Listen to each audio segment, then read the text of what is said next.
जबलपुर में गोरखपुर स्थित पूर्व मंत्री भानोट निवास पहुंचे जगत गुरु स्वामी शंकराचार्य अविमुक्तेश्वरानंद महाराज ने मणिपुर में जारी हिंसा पर बड़ा बयान दिया है। शंकराचार्य ने मीडिया से चर्चा में कहा कि जब केंद्र सरकार मणिपुर हिंसा को सुनियोजित ठहरा रही है तो सरकार को ये भी बताना चाहिए कि इस हिंसा का जिम्मेवार कौन है और सरकार हिंसा को रोकने के लिए क्या कर रही है।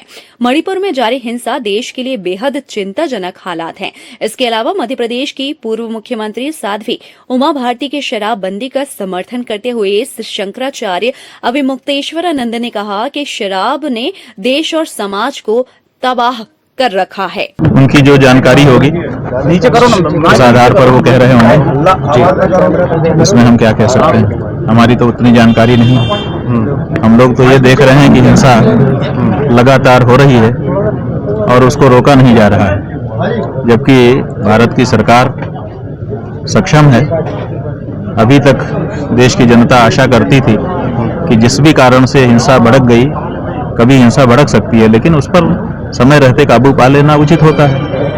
अब महीनों बीत गए, महीनों के बाद भी हिंसा जारी है, तो ये तो कोई अच्छे लक्षण नहीं है ना। हो रही है कि कराई जा रही है कि कौन उसके पीछे है, ये सब तो सरकारें जान सकती हैं, या सरकारों से जुड़े हुए जो लोग हैं वो जान सकते हैं। आम लोग तो नहीं जान सकते, लेकिन आम लोग ये जरूर देख रहे हैं कि लगातार महीनों से हिंसा जारी है और अभी तक उस पर काबू नहीं पाया जा। देखिए सरकार क्या कर रही है,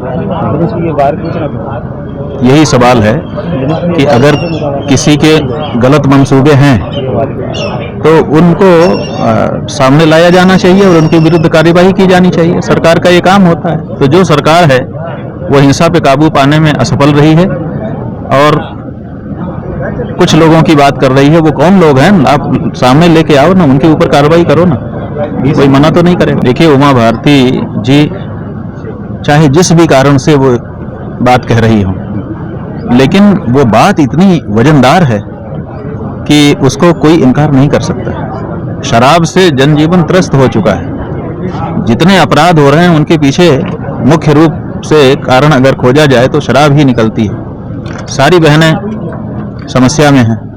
हम गांव में जा रहे हैं तो वहां पर माताएं हम लोगों से कहती हैं कि शराब ने हमारे घर को तबाह करके रखा है। तो उमा भारती की जो बात है बहुत ही गंभीर है और बिल्कुल उस पर बल दिया जाना चाहिए और उस पर विचार किया जाना चाहिए।